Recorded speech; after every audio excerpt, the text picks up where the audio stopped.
I've got in front of me a Benimar Tessoro 440 up motorhome, and there's a bit of boisterousness beside me, so I hope that you can hear what I'm saying.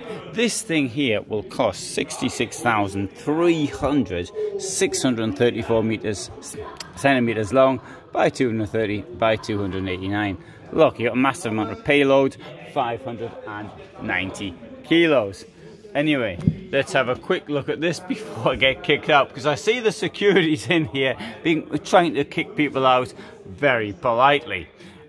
What this vehicle has got is a very low bed at the back. So that is what this is, a low bed motorhome.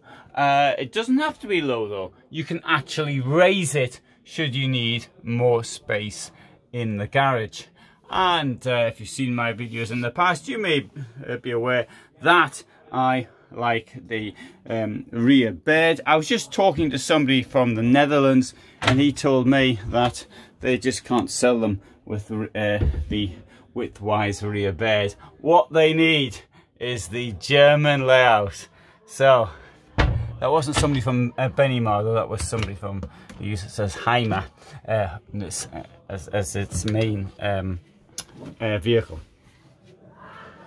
In here, fridge. Okay, that's just the same as in every vehicle. And down here, a bit of storage.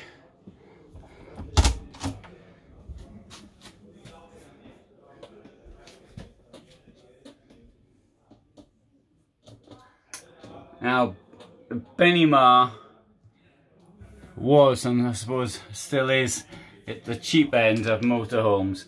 But I bet you're thinking 67,000 euros, that's a lot of cash. Indeed it is, but this is a sign of the times. The prices have gone up enormously. And the reason for that, of course, is the shortages in the supply chain, difficulty in finding workers who are qualified. They're the main two problems, and there's other things as well. Okay, here we've got 3 burners. They've taken these things out to stop somebody else, the knobs out, to stop somebody else actually doing it. One thing I have to say, it's very bright inside, which is something I actually appreciate. Down here we've got some drawers, of course, storage.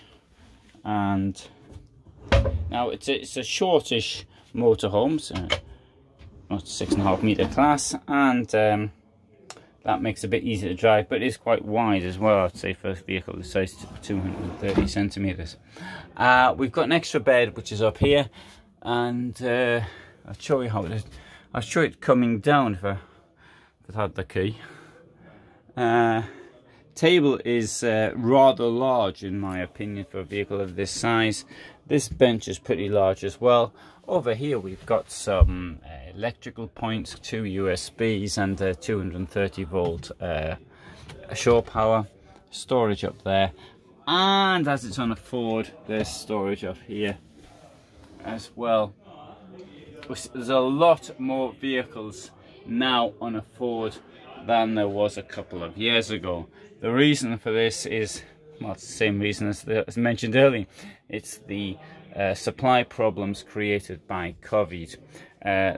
Ford seems to have got over them quite well, comparatively well, certainly better than Fiat has. I'm unable to tell you the reason for that though. In fact, Fiat hasn't been able to tell anybody the reason for that.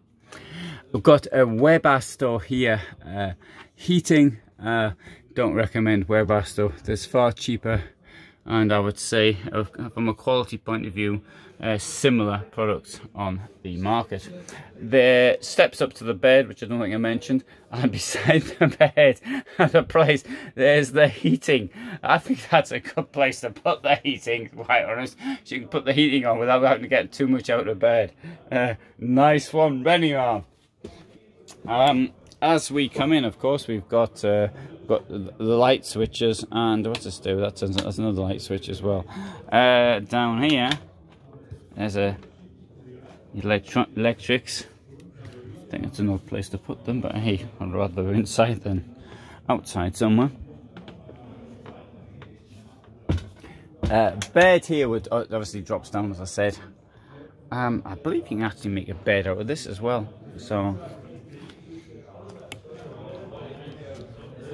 anyway, having a quick another look at this. Is there anything I want to mention extra which I didn't? 4 sitting places, 4 sleeping places. So yeah, effectively you can make a bed when the dinette is. Storage in the back, and at the moment it doesn't look very big. I'll take this out a bit, and you can see it doesn't look too big. But if we took this thing here up, would give a lot more space in here. It comes with both a 12-volt and a shore power, which I think is extremely positive. There is a place to put the ladder, which is good, because normally they stick them somewhere which is really in the way. And they've got this big looks like a bit of a couch in here, but that isn't from this motorhome. That's from something else that had to go in here. From a storage point of view, I don't think it's too bad. A Tessoro 440 up. As I understand it, the word up by Benimar meant that it had a electrical bed inside somewhere. That was my understanding, but I've seen they've got other things called up which don't actually have this electrical bed. I'll take you for a little quick walk around the stand here. In fact, we look at this Sport 340 up. The Sport is an over cab model. This thing here, you're looking at 66,500 euros. I do note, well, it's got the bed and the overcab as you'd expect. It's got a large table and got bunk beds at the back, the bottom for 2 and the top for 1.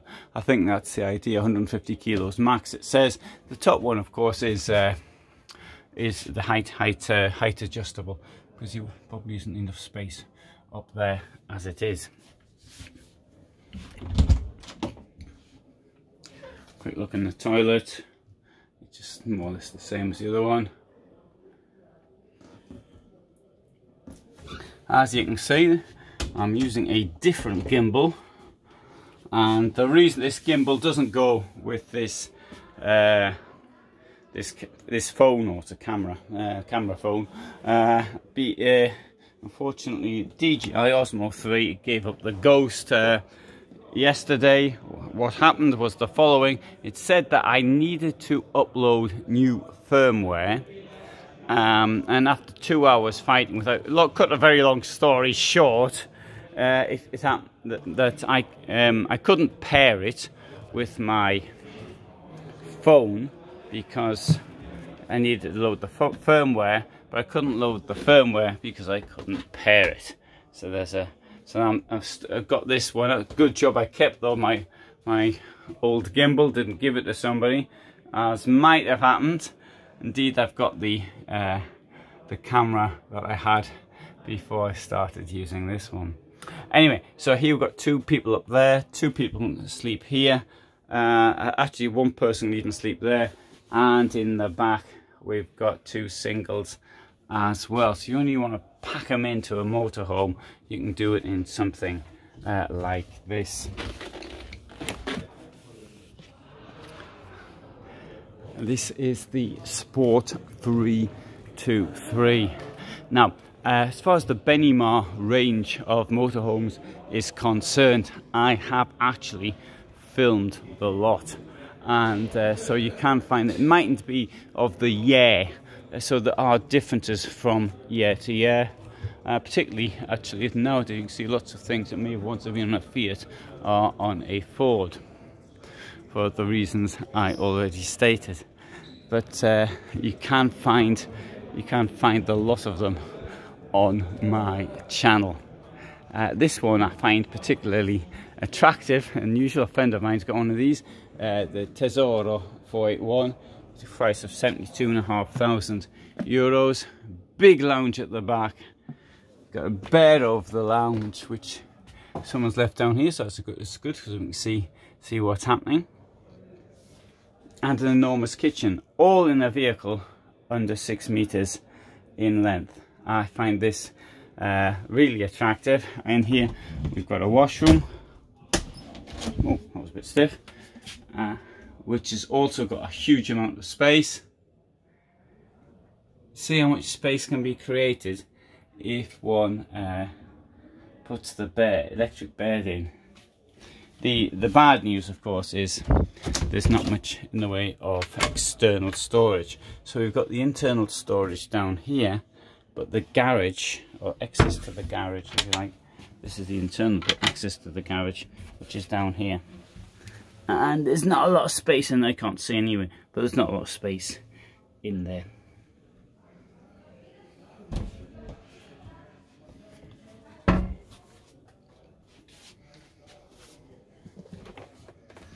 But I find this one quite attractive.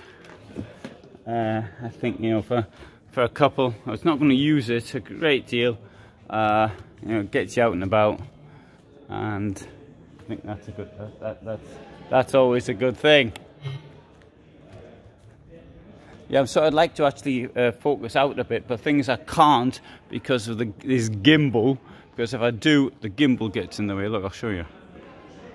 Can you see the gimbal? Yeah, you can see the gimbal now, you see, this is the problem. So that's where I'm normally filming at, like that. You know, you get somebody saying that, oh, that knob is in the way there. Yeah, so turn the knob around there, you see what happens. So I've got to put it out to something like that. And I've got to get, that sort of gets rid of the gimbal, unless I turn it around. So, there you go, turn it around. The gimbal's not there. Anyway, these are the problems. I'm going to assume that I'm not going to get the gimbal problems resolved, so I'll get another one. But on the other hand, though, it's always good to have a spare. So, there's a video for Benimar. And anyway, so I hope you found that of interest, and if you did, then you might want to subscribe. I upload every day at 21:15, and so for the moment this is me in Dusseldorf, about to sign out, but I'll sign out with the video with the van that we started off with, which is this one, Tessoro 440. Thanks very much for watching.